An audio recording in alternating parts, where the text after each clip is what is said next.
right, guys. Thanks so much for joining. Ken, Ivan, Noah. We're going to do a staff training on our ball feed. So basically it's a safe place. I want you guys to make sure you give feedback positive, what you think can be improved. We're all going to learn from each other. And I'm going to go first, okay? And then we'll kind of discuss as we go along. So Noah, do you mind? You're going to hop in and I'm going to pick the ball.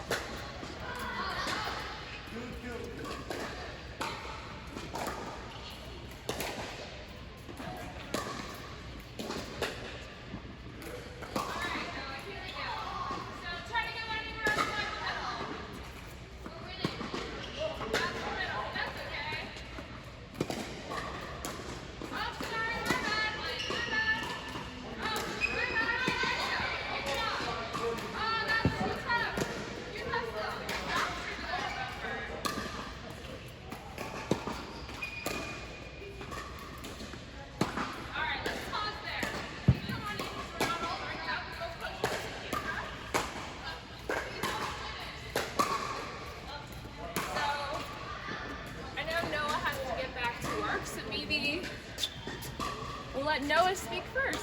What did you like, didn't like? How was that? I think the accuracy was pretty good, but I feel like the speeding was kind of a little all over the place. So maybe not accurate then. Well, it was accurate, but you only feeding to my forehand. You only fed to my backhand once, so it was kind of unpredictable with the feeding.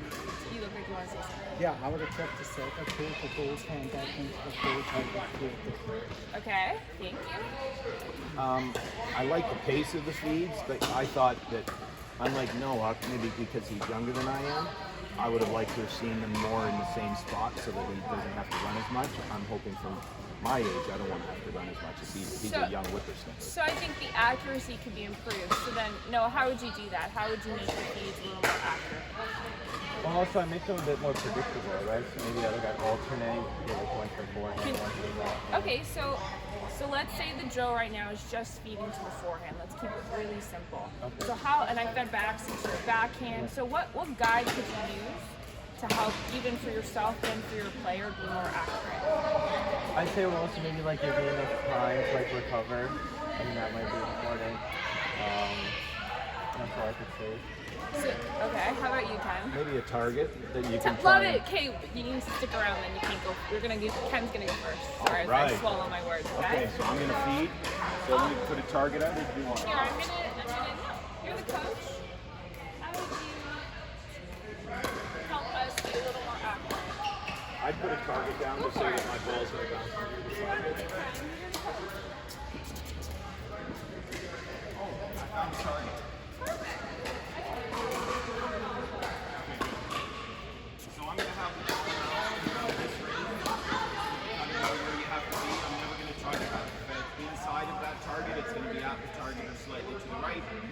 I'm going to go at a decent pace to give you enough time to recover to the center. Okay?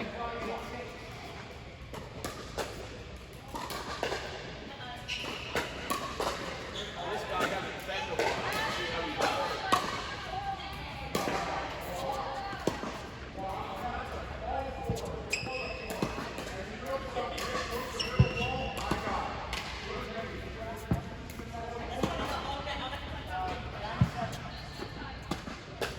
Hit that target. It was a good swing. Very nice.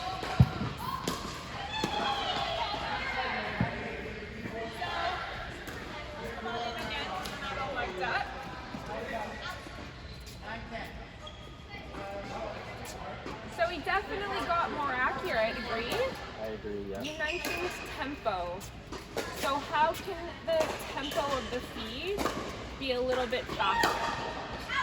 What's the style of feeding that we recommend? How many balls should you hold in your hand? Yeah. Can you show me some 2-ball feeding tempo? Sure. Perfect. I can actually do the mic still? Or do the mic? Yeah. Okay, oh my god.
good, but some of the balls were a little bit short. But kept sort of the same depth feeding.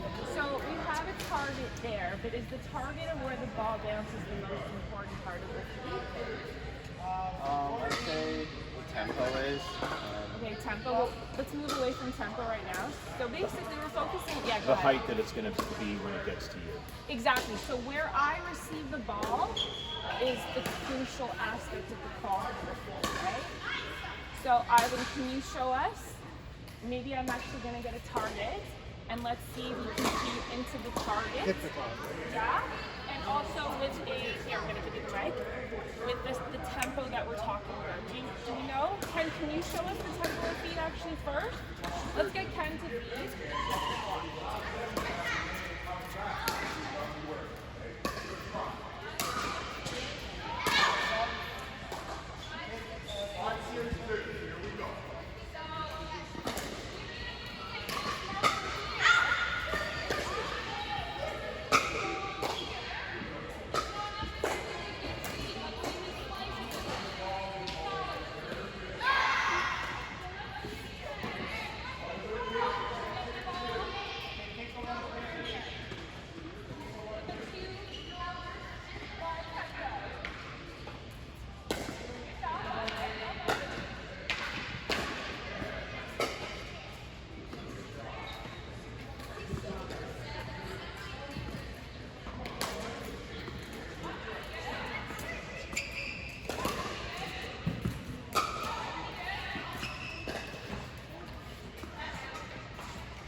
target twice in a row.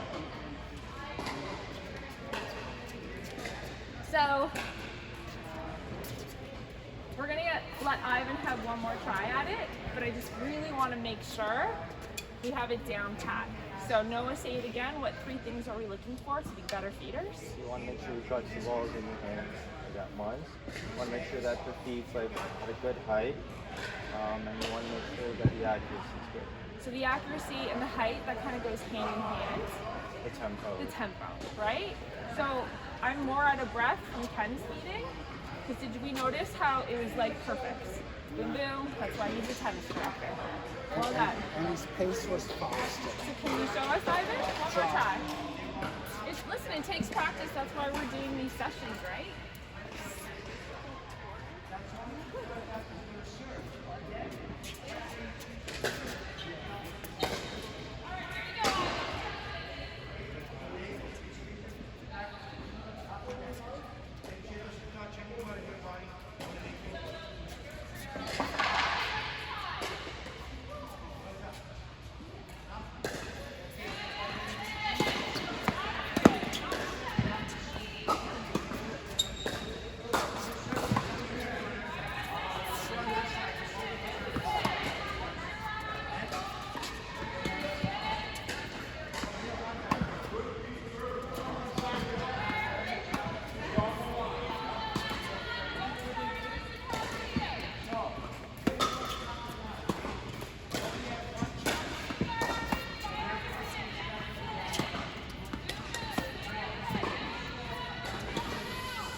Hey, Coach, I'm exhausted. No, it's good. Why are you saying sorry to him? It's okay. So obviously, it's okay. I can take it. Obviously, it's not so easy to feed at a high level, right? High performance coaches, in order to get what they want out of their player, the accuracy of the feed really matters, right? So Ivan, one more time, what are the 3 things we focused on today? 2 balls. 2 balls in hand. Tempo. What's the pace of it? The tempo, quicker. Yeah, boom, boom. It's Yeah. a rhythm, or say like 1, 2, right? Yeah. And then accuracy, obviously, that comes from what, Ken? How are we accurate with our feeds? The pace of the rhythm of your stroke, keeping it nice and simple, making sure it's a slight slice so you can control it better with a slight open face. I find for myself that as long as I try to do the same thing every time, just like I would hitting a backhand or a forehand ground stroke. Exactly. As soon as I start differing from that or trying to, I'm going to hit top swing to one person, slice the other, it's a little bit more of a challenge. you get there. But if you're just constantly doing the same thing over and over again, you gain that rhythm. It's like a volley, right? How are you consistent with your volley? You gotta make sure the racket base is going where? Towards your target. Target. You know, anything to add? I think I agree with everything that Ken said. Keeping it nice and simple is probably the best way to get it done. There's an open face on the continental grip. Other than that, yeah, I agree with everything that Ken said. So maybe we can practice this on our own, right? You can have a half hour, set up some timers, practice your feeding. It's gonna help our clients achieve their results. It might be kind of fun if we did like a coach's target contest one Love day. that. We Right? should. As part of like a little half hour, and then sit down and have a meeting and just set up a bunch of targets, and they win prizes for whoever hits the most targets, or whoever hits the smallest target wins That's a something. great idea. This is why, again, Ken Christina, Tom's director. All right, guys, thanks for your time. We'll do this again soon, and let's try to implement this into our coaching. Thanks, Melissa Cutler. That was Thank you. great. Thank you.